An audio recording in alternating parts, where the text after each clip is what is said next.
Welcome to The Explainer. Today we're going to dive into some career advice that might just change everything you thought you knew. We're talking about Cal Newport's incredible book, So Good They Can't Ignore You, and it's all about tearing down one of the biggest, most popular myths out there. So let's just get right to it with a huge, provocative question. Is follow your passion actually the worst piece of career advice you've ever gotten?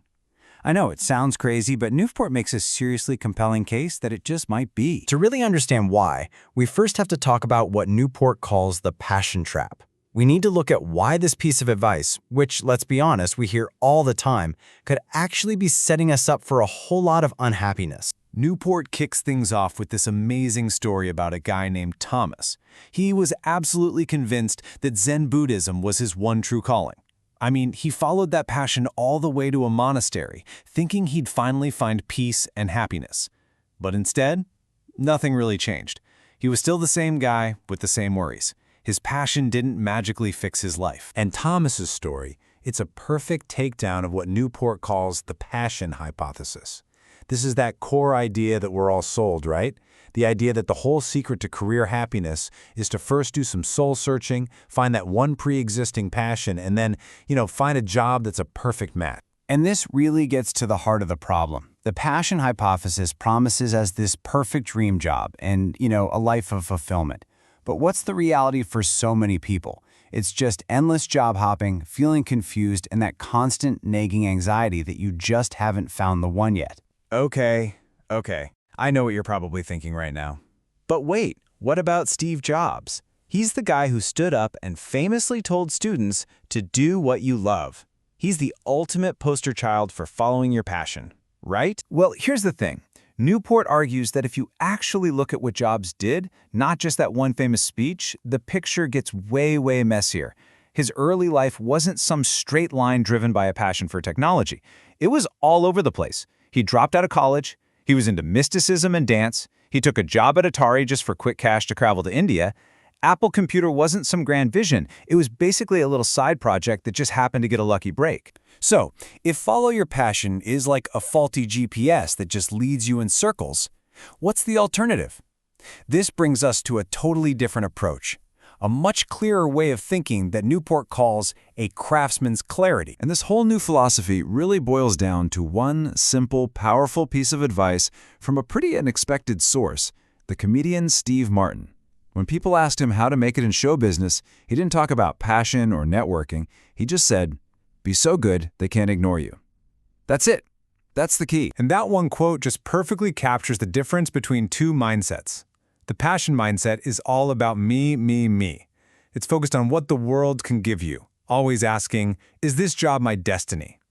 But the craftsman mindset, it flips that entire script. It's focused on what you can give to the world. It asks a much better question. How can I get so good at this that I become valuable? Now, becoming a craftsman isn't just about grinding away for the sake of it. It's a strategy.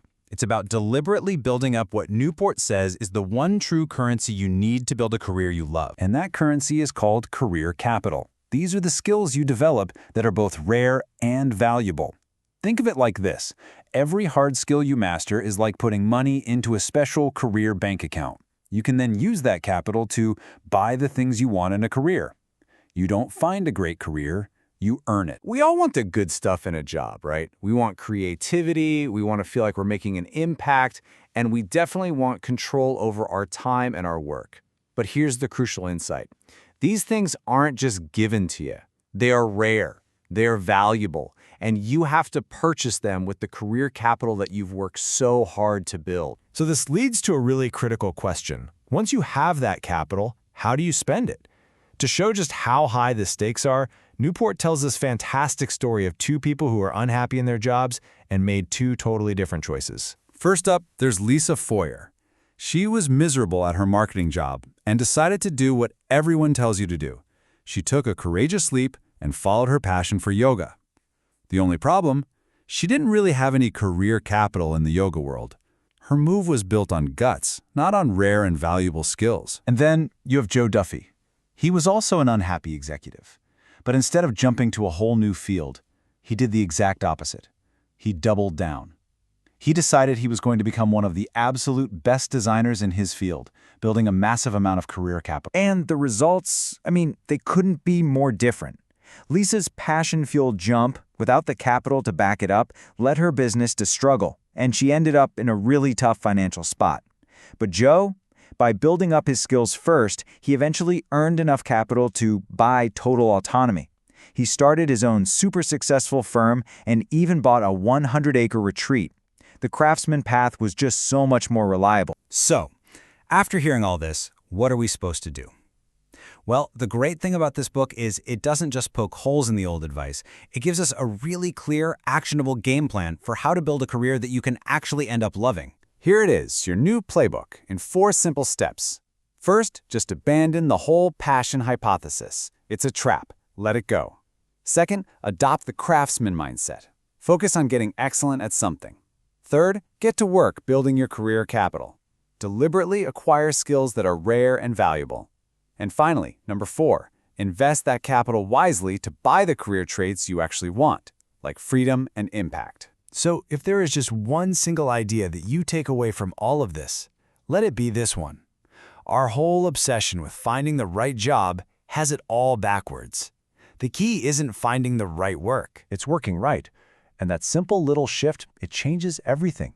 It puts the power and control back in your hands.